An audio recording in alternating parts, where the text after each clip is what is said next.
One of my teachers, Rabbi Ed Feinstein, tells the following story. There once was a man who had given up on life. He found no joy in his work, his family, or his community. And so he prayed to God to let him leave this world. "Show me the way to paradise," he implored. God asked him, "Are you sure that's what you want?" And the man replied, "I am sure with all my heart." "Very well," replied God, who showed him the way to paradise. As it turned out, paradise wasn't far away, just a few days' journey from his village. So late one afternoon, he set out on his way. He walked until nightfall and then decided to rest beneath a leafy tree. Just before he fell asleep, it occurred to him that in the morning he might become confused and forget which was the way to paradise and which was the way back to the village. So he left his shoes by the roadside, with the tips pointing toward paradise, so that in the morning all he'd have to do was jump into his shoes and continue on his way. But sometimes unexpected things happen. Shoes get turned around. Was it an imp? Was it an angel? Was it just a squirrel? Who knows? But somehow the man's shoes got turned around. In the morning he arose feeling rested from his sleep, ate from the fruit of the tree, and prepared to set off on his journey. He went to the roadway, stepped into his shoes, and began walking, unaware that he was in fact returning home. By noon he could see a village on the next hillside, and his heart leapt. "I've arrived in paradise," he thought. He ran down into the valley and up the hill, not stopping until he had arrived at the gates of the village. "What a beautiful place is paradise," he thought. "My village was always so crowded, so noisy. This is different, so filled with life and joy." He sat down on a bench in the square and witnessed the life of the village. He heard the songs the children sang at school and sounds of the adults at work. He felt the vitality, the energy, and the love that filled the village. He sat in the square all day.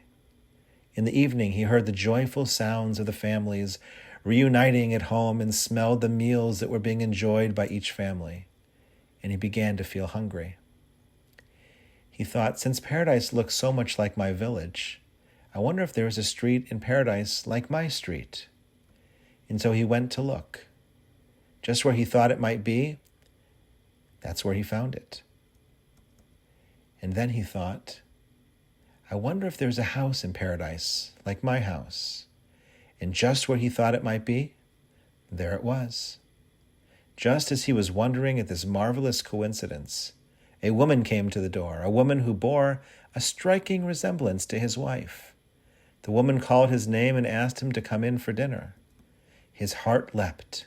They know me in paradise. There is a place set for me here in paradise. I don't know what's in paradise, the woman responded, but your soup is getting cold at home. Come inside. He entered the house. This house in paradise was nothing like his house in the village. That house was always crowded and cluttered, filled with commotion. This place was cozy and homey and filled with life. He sat at the table and ate the best meal he'd ever had. He complimented the woman on her heavenly soup.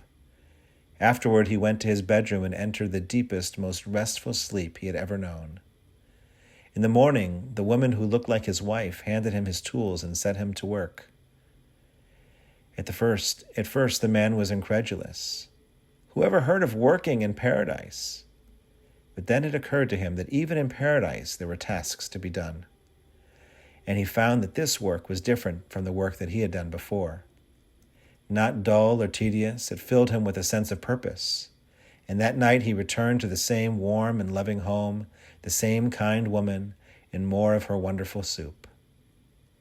Do you know that in all the years that followed, no one could convince the man that he hadn't made it to paradise? Every one of his days from then on was filled with more wonder, more purpose, more joy, and more life than the day before. This year, as we celebrate Thanksgiving, it's easy for us to feel down, deflated, or sorry for ourselves as we see the empty seats around the table. If we can find a way to turn our shoes around and open our eyes and see the world through a fresh, new lens, then perhaps we can truly appreciate how blessed we are and how thankful we ought to be. The psalmist teaches, Tov lahodot ladonai. It is good to give thanks to the Lord, to praise your name, O Most High, to tell of your love each morning and of your faithfulness each night. When we can find moments such as these to do just that, we will experience nothing short of paradise. Happy Thanksgiving and Shabbat Shalom.